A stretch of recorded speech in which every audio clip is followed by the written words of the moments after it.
Můžeš chlastat, vidíš. Takže 10 vteřin.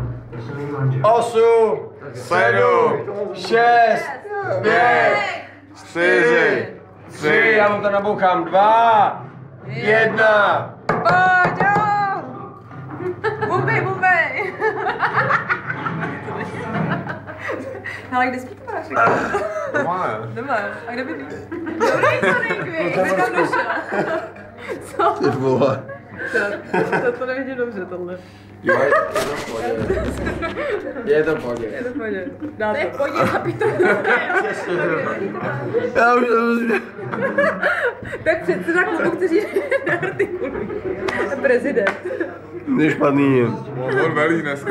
Lucko, miluji tě, ale je to špatný dneska. Já se nepřijdu domů. Já dneska nepřijedu. Na tu svatbu. Já to nedám. Já na tu svatbu nepřijedu.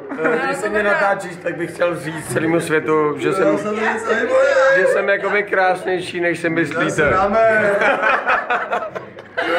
Tak to vysvětlujeme. Tak v pohodě. Ale mě budu natáčet.